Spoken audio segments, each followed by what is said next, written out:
YCP హయాంలో అతివల పడిన ఇబ్బందులకు అడ్డుకట్ట వేసేలా మహిళా కమిషన్ పనిచేయాలని హోంమంత్రి వంగలపూడి అనిత అన్నారు. మహిళా కమిషన్ చైర్పర్సన్ గా రాయపటి శైలజ బాధ్యతలు స్వీకరించిన సందర్భంగా గుంటూరులో ఏర్పాటు చేసిన ఆత్మీయ సమావేశానికి ఆమె ముఖ్య అతిథిగా హాజరయ్యారు.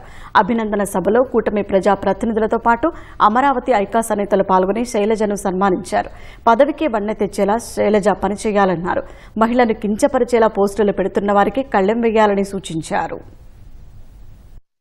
కమిషన్ అనేది మనకి చాలా మహిళలకు సంబంధించి ఏదైనా ఎవరికైనా ఏదైనా అన్యాయం జరిగినా మహిళల ఆత్మ గౌరవాన్ని పెంచడంలో కానీ మహిళల భద్రత విషయంలో కానీ రాజీ లేని పోరాటం చేయడం ఒకటైతే గవర్నమెంట్కి కూడా సూచనలు సలహాలు ఇచ్చేటంత అధికారాలు ఈ మహిళా కమిషన్కు ఉన్నాయి. దాన్ని ప్రాపర్ వేలో శైలజ గారు యూటిలైజ్ చేసుకుంటారని నేను మనస్ఫూర్తిగా నమ్ముతున్నాను. లాస్ట్ 5 సంవత్సరాలు మహిళలు పడ్డ అవమానాలు ఈ 5 సంవత్సరాలు ఏ మహిళ కూడా పడకూడదు. దానికి ఎటువంటి కార్యాచరణ మహిళా కమిషన్ బట్టి చేసినా కూడా మేము దానికి ఆచరించడానికి మేము సిద్ధంగా ఉన్నామని మీ అందరికీ తెలియజేసుకుంటున్నాం. ఈ ఆన్లైన్లో అబ్యూజ్ అనేది చాలా విపరీతంగా ఎక్కువైంది. దాన్ని ఎంత తొందరగా సైబర్ క్రైమ్ అనేది రిపోర్ట్ చేయడం ఒకటి, దాని క్రైమ్ అనేది కంక్లూడ్ చేయడం అనేది ఇంకొకటి. దాన్ని కంక్లూడ్ చేయడానికి చాలా టైం పడుతూ ఉంది. దానికి చాలామంది ఇబ్బంది పడుతూ ఉన్నారు. దాని మీద కొద్ది దృష్టి సాధిస్తే మంచిది. అది మీ పవర్లోనే ఉంది. చైల్డ్ మ్యారేజెస్ అది కూడా మీ పరిధిలోనే వస్తుంది.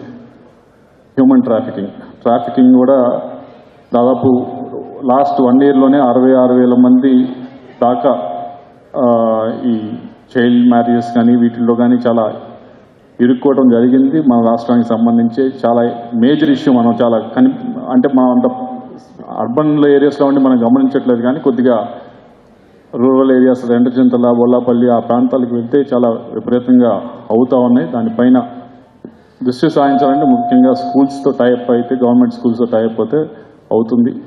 రాజధాని ఉద్యమంలో పోలీసుల కాలి దెబ్బలు తిన్న మహిళామణులు ఉన్నారు.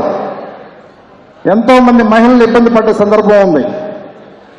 అటువంటి మహిళల్ని ఫ్యూచర్లో ఎవరైనా కించపరచాలన్నా, ఎవరైనా తక్కువ చేసి మాట్లాడాలన్నా భయపడే విధంగా మా రాయపాటి శైలజ గారి ప్రవర్తన ఉండాలని నేను కోరుకుంటున్నాను.